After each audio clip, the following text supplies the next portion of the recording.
Thomas Traherne had an extraordinary gift. When he was a child, his father was a poor man, and he sat in his father's house, an ordinary house in rural Herefordshire, and he saw specks of dust transformed. Everything around him, the wooden doorway, the walls, the manure in the streets, was glowing from within with this transcendent beauty that left the boy speechless, with his mouth open, staring in awe and wonder at the glory of creation around him. Not just the things he was told it was okay to stare in awe at. Not just the sunsets, not just the flowers, not just the trees in bud, but the dust, the manure, the people around him, his own father, everybody he met, everything he encountered.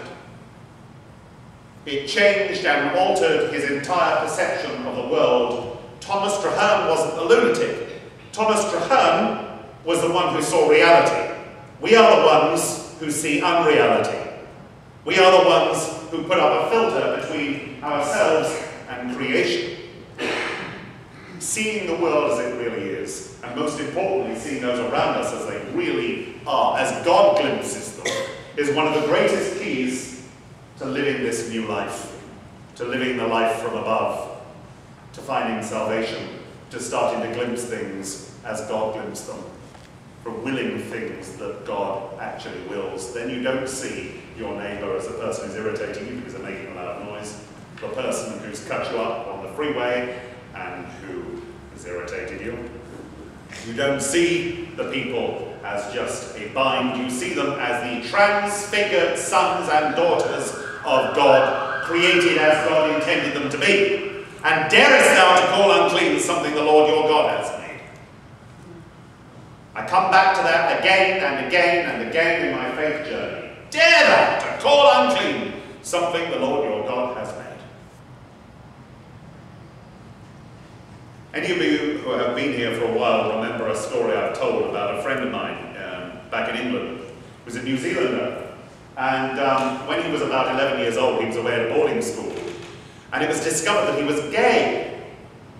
Well, the headmaster knew what he was doing, of course, and he got the psychiatrist ready and everything else. He was ready to put the boy through a course of aversion therapy. This was back in the 1950s. And he was going to send the boy away to the institution for 6 months, 9 months, something like that. The child was going to be given electric shocks and emetic treatment, so that he would be sick whenever he was shown a picture of somebody of the same sex. And they called the mother just to inform her what was going on. Now the mother was a woman of her times, and a devout churchgoer, but she turned up, she listened to what the headmaster had to say, then she took her son's hand, put on his cap, stood them up, and turned round to the headmaster and said, "Darest thou call unclean something the Lord your God has made?" And took the child away from the clutches of that wicked man and took him home and saved his life and his sanity. How many millions of people around the world were not so lucky to have somebody willing to stand up and declare that they were the beloved children of God, created as God intended them? We come to the third. Love. Love is the key to our growth. It is the key to compassion. It's the key to making our will in tune with the will of God. Because God is love, not just as an allegory, but literally, absolutely, in all things. Just as God is truth, literally, absolutely, in all things. And I come again to another mystic, who I'm very, very fond of, Julian of Norwich, the 12th century anchoress, a type of hermit who lived in a cell next to the church of St. Julian, but it's now St. Julian, it wasn't then, in Norwich, in England, just a few miles away from where my parents live. And she had visions of Christ. She wished and she prayed to experience the passion with Jesus, as he experienced the crucifixion and the passion. And she became ill and close to death. And then she was visited by these extraordinary visions. And for the rest of her life, she drew the meaning out of those visions. And she wrote, "Thus our mother, Christ, in whom our parts are kept unseparated, works in us in various ways. For in our mother, Christ, we profit and increase, and in mercy he reforms and restores us, and by virtue of his passion, death, and resurrection, joins us to his substance. This is how our Mother Christ works in mercy in all his beloved children who are submissive and obedient to him. Our substance is whole in each person of the Trinity, which is one God.